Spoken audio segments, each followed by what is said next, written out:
Web TV São Caetano, nossa cidade é o canal.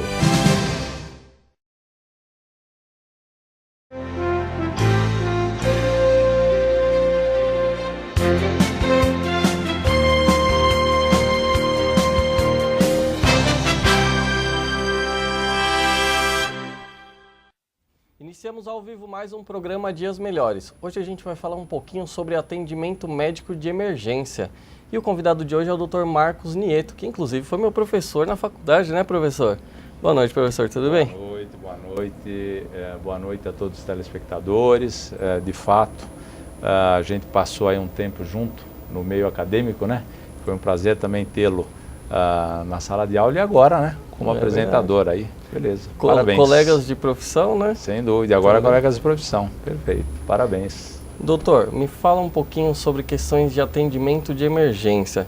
A gente sabe que muitas vezes a pessoa busca um atendimento num hospital particular, pela falta da disponibilidade de um hospital público, e aí existem alguns percalços, algumas situações que os hospitais não querem atender ou que criam dificuldades. Quais os direitos das pessoas em uma situação de emergência quando buscam um hospital particular? Então, a lei é extremamente clara no que diz respeito ao atendimento médico em caráter emergencial e em caráter de urgência. Nessas duas hipóteses, qualquer hospital é obrigado a atender o paciente, independentemente se a pessoa tem plano de saúde ou não, até caracterizando o crime de omissão de socorro, se não o fizer. Então, o cidadão, ele está, brasileiro, estrangeiro, não importa, qualquer pessoa que está residindo no país tem o direito pleno de ser atendido por qualquer hospital na situação de emergência e de urgência, tanto particular como público, né? O que resta depois analisar é se o hospital é particular e a pessoa não tem um convênio, quem é que vai pagar essa conta, tá certo? Sim. Mas o atendimento não pode ser negado em nenhuma hipótese. Então, que assim, é uma situação um pouco nova para muitas pessoas, que ninguém imagina que pode chegar no hospital particular e ser atendido. E muitas vezes nesses hospitais particulares, você além do atendimento, demanda também a aplicação de remédios, esse tipo de coisa. Isso posteriormente o hospital particular pode cobrar do paciente, mesmo sendo em uma situação de emergência? Então vamos dividir em duas partes, né? No aspecto do atendimento, então é claro que o hospital tem que atender, público ou particular, não pode fazer nenhuma restrição, nenhuma exigência, sob pena de se caracterizar um crime. Agora, se a pessoa que é atendida, em se tratando do hospital particular, não tem condições de pagar a conta, quem tem que pagar essa conta é o poder público. Quem é o poder público? É a União, os estados e os municípios. Certo. Então, se o hospital resolver, ele deve cobrar, a pessoa não tendo condições, ele deve cobrar do poder público. Mas supondo que o hospital resolva cobrar desse paciente, esse paciente conseguirá, não tendo condições de arcar, conseguirá reverter essa cobrança para o poder público. Então, remédios, itens quaisquer que sejam necessários para o tratamento de urgência e de emergência. Sim. Agora, se a pessoa tem condições, né, aí há um entendimento jurisprudencial de que ela tem que arcar. Entendi. Doutor, mas existem algumas situações onde a gente sabe que os hospitais eles funcionam e visam lucro, os hospitais particulares. E eventualmente pode existir a necessidade de aplicação de um remédio muito caro ou de um aparelho, e aí o hospital olha algum tipo de exame e o hospital simplesmente de uma certa forma se omite neste atendimento. Numa situação dessa, onde você vê o seu parente ou você mesmo, numa situação onde sabe da necessidade de ministrar um determinado medicamento ou determinado exame e o hospital simplesmente se nega. Existe a necessidade de alguma medida judicial? Pode posteriormente aplicar alguma sanção para o hospital ou para os agentes que deixaram de fazer o melhor atendimento, digamos assim? Então vamos pensar sobre dois aspectos, né? O hospital tem o dever de cuidar do paciente com as melhores técnicas, né, disponíveis, médicas. Se o hospital deixa de fazer algo que ele deveria fazer, é como o nosso dia a dia. Se alguém deixa de cumprir com a sua obrigação, a única alternativa que nós temos é buscar essa proteção do Poder Judiciário.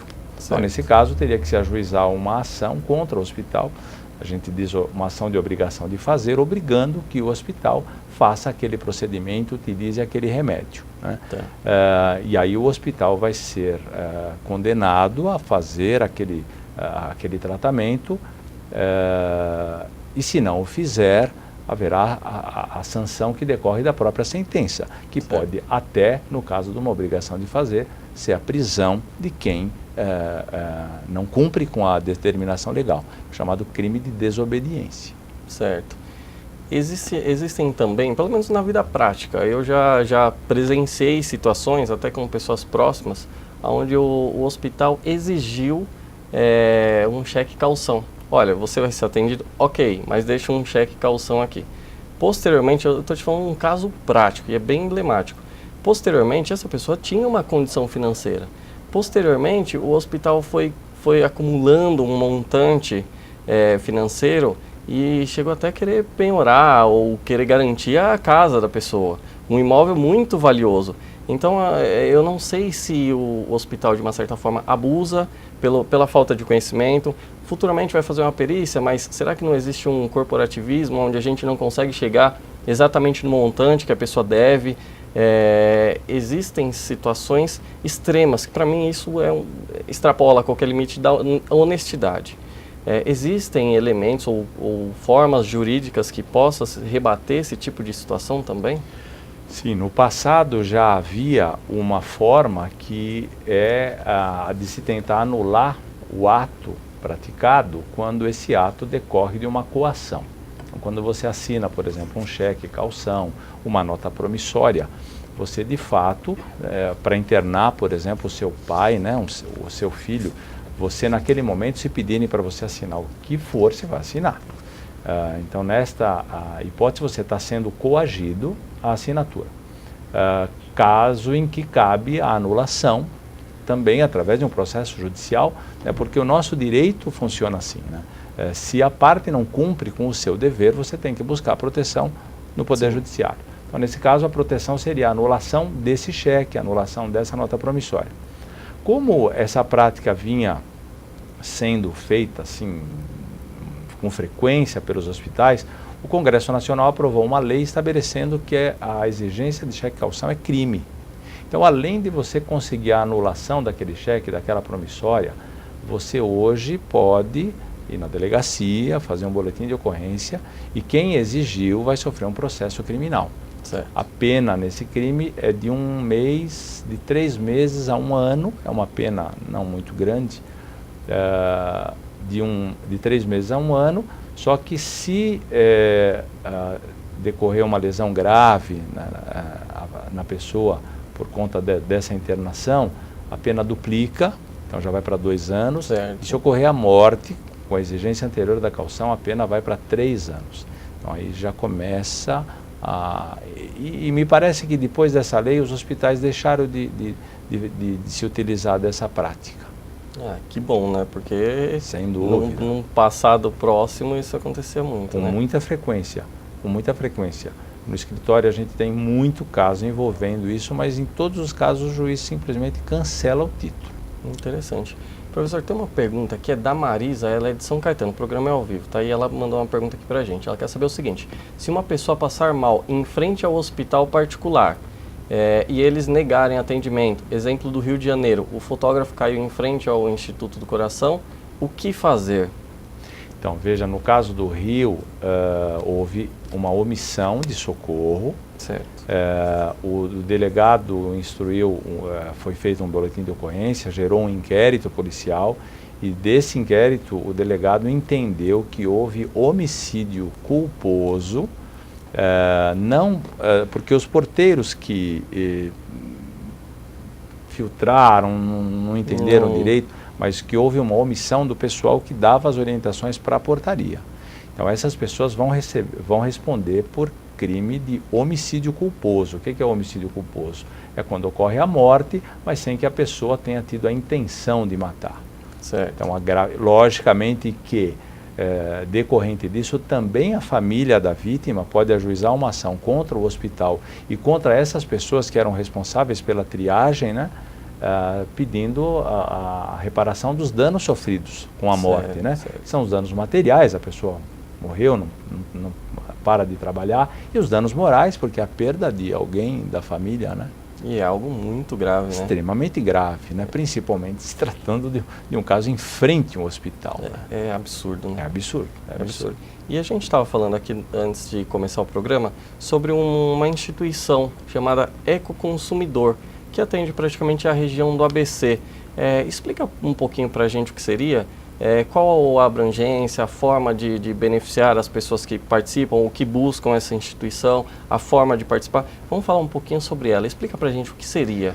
Então, a Ecoconsumidor, ela surgiu para tentar preencher uma lacuna que existe ainda hoje no país, né? Qual seja, nós temos 200 milhões de habitantes, mais ou menos, no Brasil, e cerca de 48 milhões têm plano de saúde.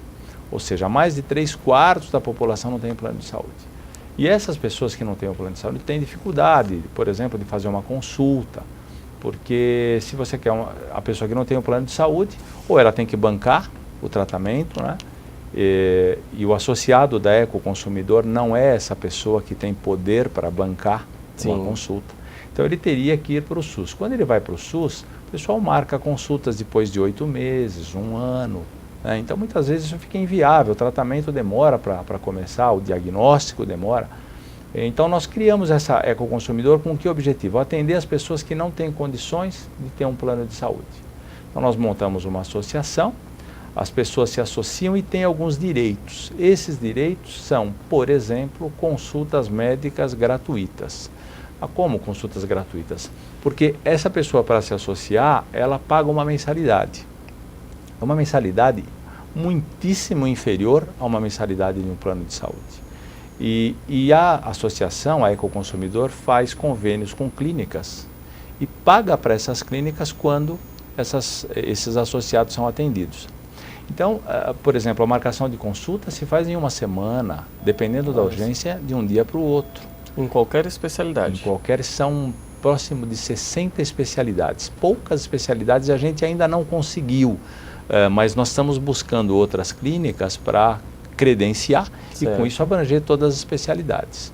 Entendi. Então é interessante porque é um valor pequeno. E por que a associação consegue bancar? Porque como é uma união de várias pessoas, né? Hoje a Ecoconsumidor tem perto de 1.600 associados. Então um precisa, outro não precisa, então aquela mensalidade acaba sendo rateada e pagando esses serviços. É uma entidade sem fins lucrativos, lógico, é uma associação. E às vezes a pessoa também tem algum problema de internação, né? É lógico que com uma mensalidade tão pequena como essa, não daria para bancar a internação. Imagina o custo de uma UTI. Então, nesse caso, a Ecoconsumidor tem convênio com departamentos jurídicos, com escritórios jurídicos, e que buscam judicialmente exigir a internação da pessoa, o tratamento da pessoa, o remédio que a pessoa precisa e o hospital se nega a pagar. Olha, muito. Então é interessante porque você vê, a gente fez isso em São Caetano, mas isso é algo que a gente espera que se prolifere no país inteiro, porque é uma maneira de você ter um atendimento à saúde sem o ônus de um plano de saúde. Claro. Porque hoje é caro, né? Tanto é que você vê, 1/4 das pessoas conseguem só pagar. E também é uma forma de você informar as pessoas, né? As pessoas muitas vezes não têm informação, como por exemplo, um hospital particular tem a obrigação de atender, então talvez essa associação colabore nesse sentido também. Mas a gente vai a um rápido intervalo e a gente vai voltar nesse assunto que eu achei que é um tema muito, muito interessante. Bom, programa Dias Melhores, vamos a um rápido intervalo e a gente já volta.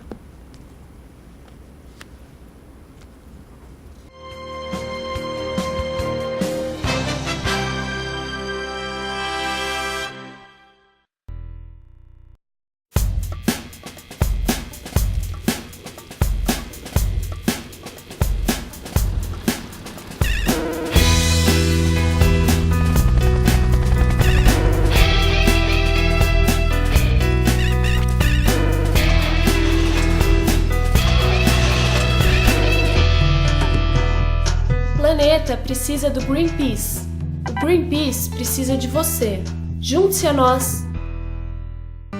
Café San Martín, o lugar ideal para tomar aquele cafezinho e ainda saborear lanches salgados, doces e bolos deliciosos. São diversos sabores. Destaque também para o almoço, com pratos rápidos e saladas, opções variadas e preço acessível. Ambiente aconchegante e bom atendimento. Café San Martín, sua nova opção em São Caetano, Rua Amazonas 363, Loja 2, Centro.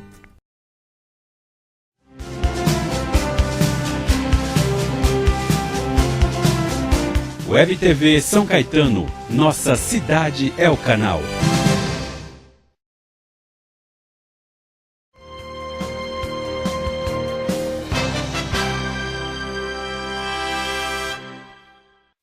Voltamos ao vivo com o programa Dias Melhores. Hoje a gente está falando um pouquinho sobre atendimento médico de emergência. E o convidado é o Dr. Marcos Nieto, que é especialista no assunto. E antes de ir ao intervalo, a gente falou um pouquinho sobre uma entidade chamada Ecoconsumidor, que de uma certa forma dá uma assistência para as pessoas que não têm condições financeiras na questão hospitalar, na questão médica. No intervalo, a gente estava batendo um papo, e aí o doutor me disse que além dessa assistência jurídica que vocês dão para a área da saúde, vocês também dão uma assistência jurídica geral. Então o associado da entidade, ele de uma forma tem um respaldo jurídico em vários segmentos. Você pode explicar um pouquinho para a gente como é que funciona? Perfeito, Daniel. O objetivo, como eu comentei, é prestar uma assistência para essas pessoas que não têm condições de buscar o atendimento particular. A gente sabe que problemas com banco, cobranças indevidas, aí você vai fazer um contrato de consórcio, aí eles põem um outro contrato de seguro, e aí te cobram na telefonia celular, te cobram em valor que você não usou. Bom, é uma infinidade de problemas que nós temos e que nos geram, às vezes, preocupações, nos geram dissabores, nos geram até prejuízo, mas de valores pequenos, né? Se você fala, poxa, tive um prejuízo, me cobraram uma conta R$300 a mais, aí o que eu vou fazer, né? Como eu disse anteriormente, se a parte não cumpre com a sua obrigação, você tem que se valer do Poder Judiciário. Você tem que ir atrás de um advogado. Para cobrar R$300, quanto o advogado vai te cobrar? Quer dizer, inviabiliza. Então, essa associação, na parte jurídica, visa o quê? Dar uma assistência para o associado sem custo. Porque quem banca o custo é justamente todo o associado. Então, os associados juntos bancam uma ação que muitas vezes é pertinente a todos eles. Então, se a gente pegar dessas 1.600 pessoas, quantas tem problema com o banco de cobrança de taxa indevida? Eu vou dizer que umas 1.500, né? Porque é uma prática deles. Então, buscar uma proteção através da associação é viável, porque a pessoa não tem custo e é uma ação coletiva, quer dizer, não é uma ação que você vai ter que trabalhar individualmente, quer dizer, o custo, se você dividir pelo número de pessoas, é muito pequeno. Sim. Então, um dos objetivos também dessa associação é a proteção do consumidor com relação a N outros problemas, né? Claro. E tem mais algumas coisas que a associação, por exemplo, faz convênios com ótica, né, para ter um desconto em óculos, em academias, né? Ou seja, a ideia é inserir essa pessoa mais necessitada numa série de serviços de que sozinha ela teria dificuldade. É assim, o que eu vejo dessa situação, a pessoa tem um problema e ela não tem muita informação, então ela já sabe aonde se socorrer. Opa, deu um problema, mas que tipo de advogado que é? São qualquer especialistas? Ou existe um advogado que é bom, outro que não é bom? Eu posso buscar o PROCON? Então acho que talvez a entidade ela sirva para levar a informação também para as pessoas. Isso, ou seja, a título de prevenção, né? A pessoa tem dúvida. Então, por exemplo, poxa, que nem agora está se discutindo se a pessoa que se aposentou e continuou trabalhando, se ela tem possibilidade de pedir uma nova aposentadoria, né? Então isso é algo, pode, não pode, devo entrar com ação judicial, não devo? Então toda essa informação a pessoa tem de graça, basta ela puxar um telefone, né? De graça não, porque ela tem que gastar o pulso, né? Mas talvez de graça se ela encaminhar um e-mail. Então toda essa informação também está à disposição do pessoal.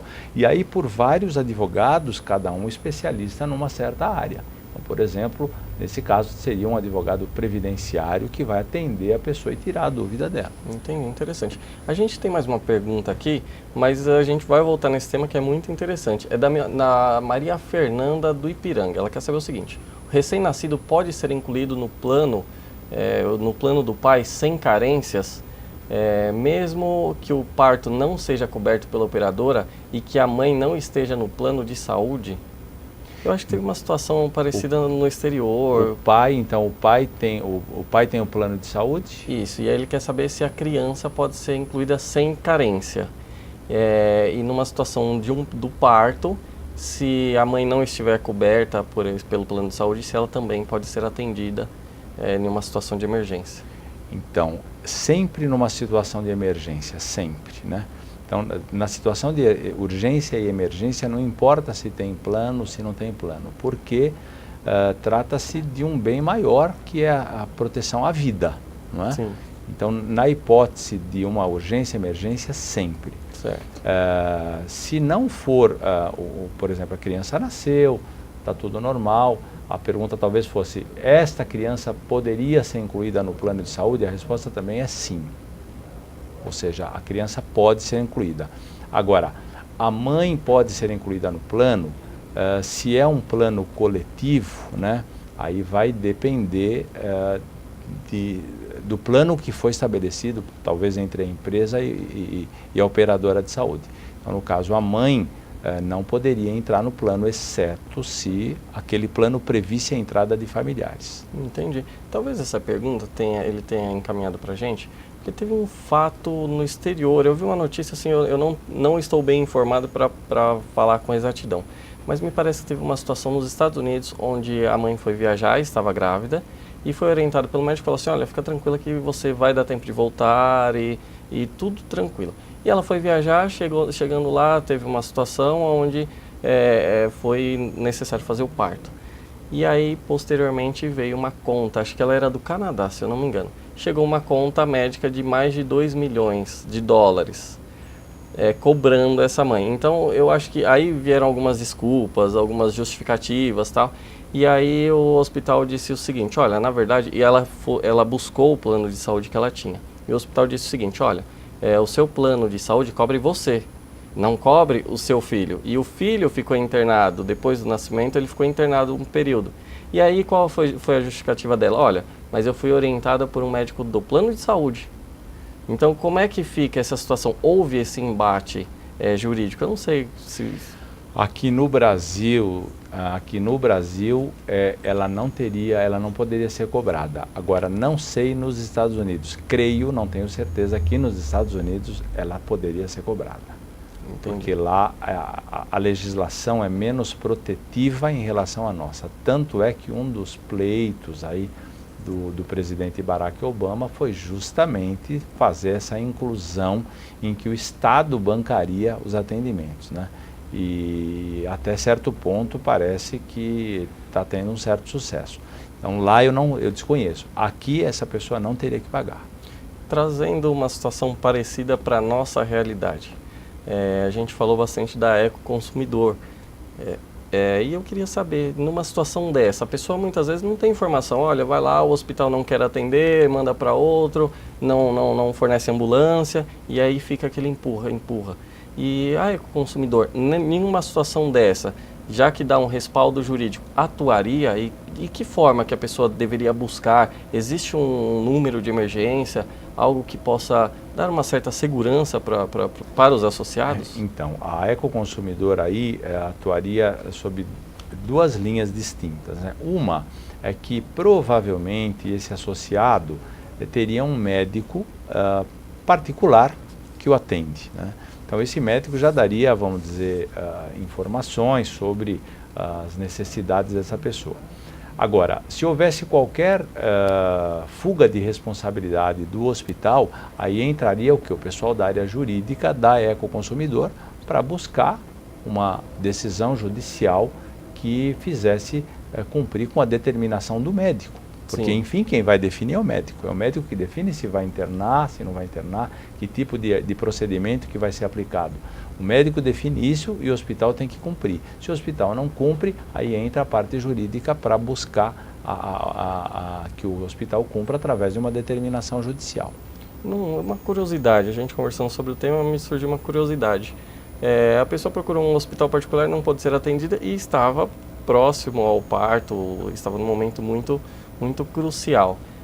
O hospital ele tem o direito de chamar uma ambulância do poder público e encaminhar para um hospital público, ou em uma situação dessa ela é obrigada a fazer o parto? Até porque, voltando a exemplos também, teve uma situação, aliás, algumas situações onde a mãe acabou parindo no jardim do hospital, na frente do hospital, porque não foi atendida. São situações extremas, mas que é a realidade do nosso país. E aí me ficou essa dúvida, eu não sei qual é o posicionamento. Veja, quem define as condições do paciente, da paciente, é o médico, né? Então, se o médico disser que a pessoa pode ser removida, e ela não tendo plano, havendo vaga no SUS, não é? Porque tem que haver vaga, tem que ligar, não pode ir para um local sem a prévia consulta à vaga. Porque se não houver vaga, também o hospital particular tem que atender às custas do poder público. Mas supondo que haja vaga e o médico ateste que a pessoa pode se deslocar, aí é um direito do hospital fazer o deslocamento. Mas veja que os médicos são super cautelosos, eles não, na dúvida, eles não vão deixar que a pessoa seja transferida, correndo o risco, por exemplo, até de uma morte que vai fazer com que esse médico seja responsabilizado. Então o médico só vai autorizar o deslocamento, a remoção, se efetivamente não houver nenhum risco. Se nesse caso não houver nenhum risco, o hospital tem o direito desde que haja uma vaga no hospital do SUS. Entendi. E a área de atuação, doutor, da Ecoconsumidor, abrange a região do ABC, o estado de São Paulo? Qual que é o funcionamento dela, a extensão? Como nós nascemos em São Caetano, então a gente acabou abrangendo basicamente São Caetano e regiões circunvizinhas. Então, por exemplo, Ipiranga, São João Clímaco, Califórnia, uma região de Santo André, aqui Rio de Ramos, né? Mas a gente está, vamos dizer, no entorno de São Caetano do Sul. A gente espera, dando, vamos dizer, esse resultado que a gente está sentindo que está dando certo, a gente espera poder criar outras associações, outros ramos dessas associações, porque a associação tem a ver num certo município, né? Porque tem que atender aqueles munícipes, não é? Então a ideia seria, num futuro, a gente conseguir instalar em outras unidades da federação, né? Outros municípios. Mas por enquanto a abrangência maior é São Caetano e Redondezas. Entendi. Tem uma outra pergunta aqui, é da Cristina de São Bernardo. Ela quer saber o seguinte: minha prima fez transplante de rim pelo SUS, num hospital particular em São Paulo. E ela quer saber, como ela ficou como acompanhante, ela viu algumas situações ali onde os outros pacientes, ou até os médicos, os enfermeiros, a tratavam com uma certa indiferença. Existe alguma forma, ou existe a possibilidade dela processar talvez o hospital por um mau atendimento ou por uma falha no atendimento? Ou... Com certeza, dá a impressão que houve uma certa discriminação, não é? Porque ela operou e custeada pelo SUS, é óbvio que o hospital vai receber um valor menor do que ele receberia se fosse particular ou se fosse um plano de saúde.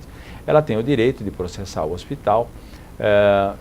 Para isso ela tem que provar qual foi o dano causado, né? Se houve um dano no aspecto de uma demora para a pessoa ter alta por causa desse tratamento ruim, ou até no aspecto moral, né? Se houve um dano moral, quer dizer, a pessoa se sentiu mal naquele hospital, nesse caso caberia uma ação judicial contra o hospital ou até contra quem discriminou, né? Sim. Quer seja médico, enfermeira, recepcionista. porque é um ato de discriminação, né? Dependendo de como for, teria que ver a situação em concreto, mas poderia até caracterizar um crime, né? Mas saindo do crime, no aspecto civil, cabe uma indenização desde que se prove um prejuízo. Esse prejuízo pode ser material, a pessoa ficou mais um mês lá internada, por exemplo, ou o prejuízo moral, né? Que é aquela infelicidade que a pessoa trouxe consigo por conta dessa discriminação. Entendi. Doutor, e quem quiser procurar a Ecoconsumidor, como é que faz? Então, nós temos o site que é www.ecoconsumidor, tudo junto, né? .com.br, e aqui em São Caetano, né, o telefone 4224-2233. Esse é fácil, dá para decorar. Interessante. É um assunto, é uma entidade que eu não conhecia, mas que de fato presta um serviço público. É uma forma de ajudar a população, ajudar as pessoas menos favorecidas. Professor, está chegando ao final do programa, tem alguns segundinhos aí, se quiser se despedir do nosso público, fica à vontade. Eu gostaria de agradecer ao público, agradecer ao doutor Daniel, agora companheiro, né, de profissão, e me senti muito grato, né, da gente se rever. E numa situação em que você é o comandante agora. Não é? Tá certo? Parabéns pelo programa, tá? Eu já tomei tanta bronca do meu professor, agora que eu posso dar bronca nele. Sem dúvida, pode mesmo. Brincadeira. Professor, obrigado mais uma vez, obrigado a todos que participaram do programa, e se tiverem mais perguntas podem encaminhar para a gente, que a gente encaminha para o Dr. Marcos Nieto. Bom, o programa de Dias Melhores fica por aqui, até mais, até a próxima segunda. Um abraço a todos.